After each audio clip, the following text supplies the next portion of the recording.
In order to do that, we also need to change the incentive structure, and we do that by making the member states able to make these return hubs, because the incentive to pay a human smuggler for getting you access to Europe will diminish if you know that as soon as you arrive in a EU member state, you will be returned to a return center in a third country. And that is why we want to have this tool in the toolbox of the member states, and why we've made this decision today. And I think that's important, and a very important structural change, which has the possibility of impacting Europe drastically the coming years, and fundamentally change the way we view migration, because we can get migration under control. And to the aspect of, is it fair, how will people be treated, and so on, there's no change compared to today, in the sense that today we are obliged to respect human rights, and we will be that in the future as well. If we send someone to a return center, we will be responsible for respecting their human rights, and we will be succumb to the same international obligations as we are today.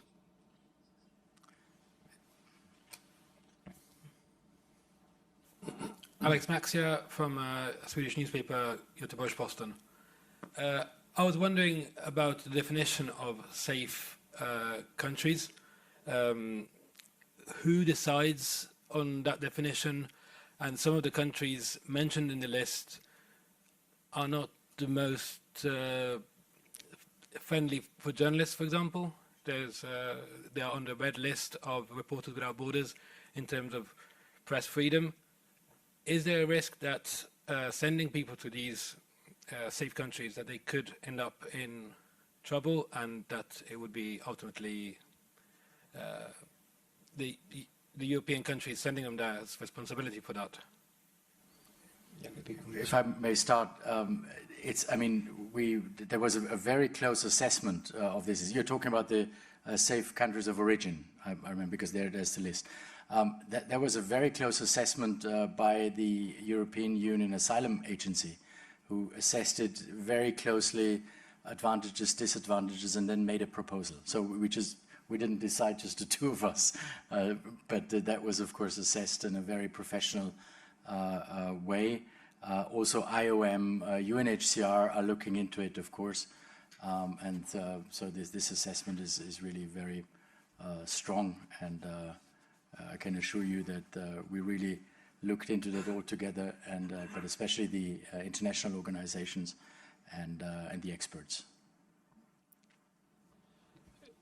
And I would also add that, just complementing what Magnus said, that this doesn't mean that you aren't able at all to get asylum if you come from one of these countries. It just means that when we know that from these countries it's a very, very low percentage that is actually given asylum, then there is a possibility of making this new procedure, which is more efficient, and which means that we won't spend enormous resources on a relatively low number of people that don't have a need for protection, instead of spending these resources out in the world where people are in dire need of protection, in refugee camps and so on.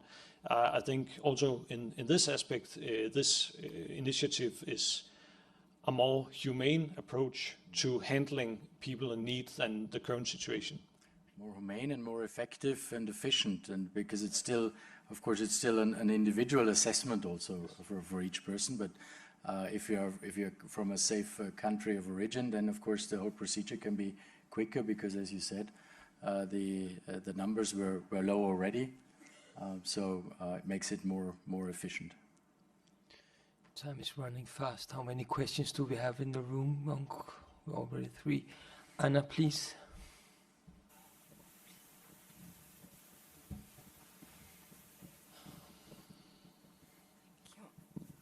Thank you, Anna Buch from La Vanguardia. Commissioner, Prime Minister Orban has already said that he does not intend to accept the solidarity tool. There are also 6 countries that are eligible for deductions.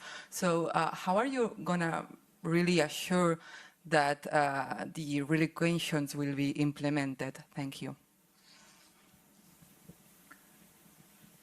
Well, first of all, the member states agreed on the pact first, and then today on the solidarity part, so on the solidarity cycle. So I'm very happy about that. So we see that the member states want to have a shift in migration policy. Hungary, yeah, I'm sad in a way that Hungary doesn't support it, because the pact would, of course, improve the whole situation for all member states in the European Union. But of course, when it comes to solidarity is flexible on the one hand, but mandatory on the other hand. So that's pretty easy to answer in a way.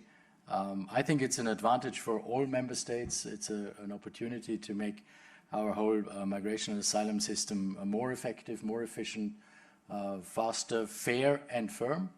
Of course, we always have to be fair as well, but it will improve the situation. And that's why all member states, most of the member states, are happy with it and are going in the same direction, which is great, and which we saw today on the deliveries we saw in the council. Mattia.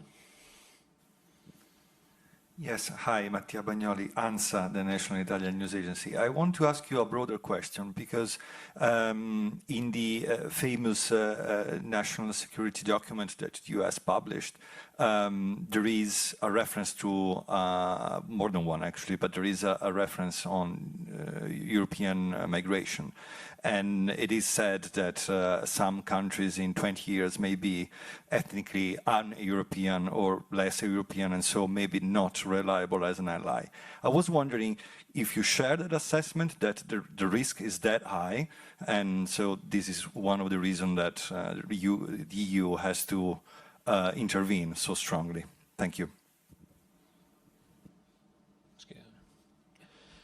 Well, first of all, I would say I don't share this topic view on the future of Europe. I would say that I think our colleagues among the member states in the Council today confirmed that there's a willingness among the member states to bend towards each other and find compromises and find common solutions that enable us to have migration under control and get control back to the member states, instead of letting human smugglers and organized criminals control the access to Europe. That is why we have taken these decisive steps today.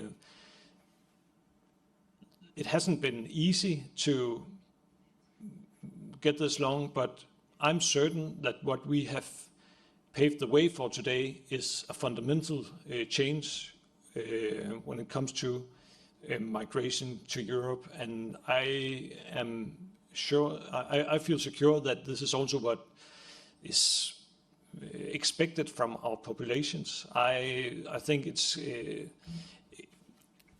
extremely important for the social cohesion of the European Union and the member states themselves that the populations can trust that their politicians take these challenges serious, and that they face them and find solutions together, so we are enabled to control who gets access to Europe. And for that reason, I'm a little more optimistic than the perspective you presented.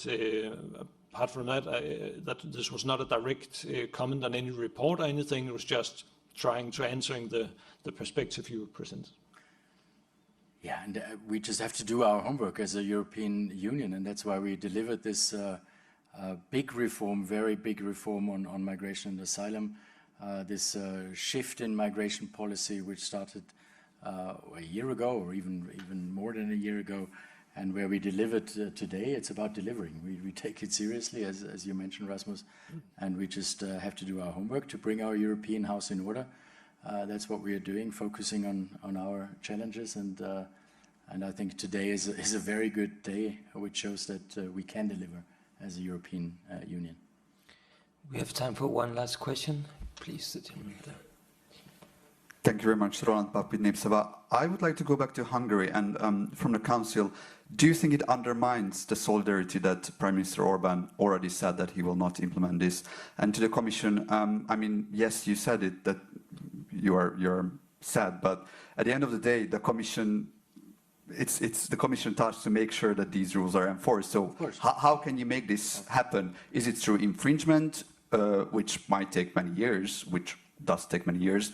And we know that Hungary doesn't implement even the ECJ ruling. So how exactly can you make Hungary comply in a fast way? Is there any way how you can make Hungary pay or comply faster? Thank you. Commissioner, please. Well, first of all, I was happy to see today that Hungary agreed with 50% of the things we delivered. I think they were in favor of some of the returns, for instance, and so that's the positive thing. The pact, of course, is binding. Of course, the European Union has agreed on the pact. The pact is binding to all member states, and also that's what I said before. Everyone benefits from this big reform. And as I said before, solidarity is flexible. It's mandatory. So yes, of course, member states can, well, first of all, can choose how they contribute, and on the other hand, then of course there are rules, and rules are rules. So of course the Commission, as a guardian of the treaty, will have to do everything to that the member states comply with the rules. Yeah, pretty obvious. So it's quite a normal thing. You have to comply with the rules. That's it.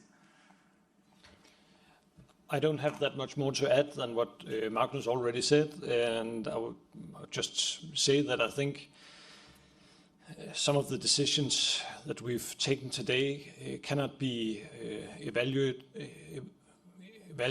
or judged individually. They need to be seen together.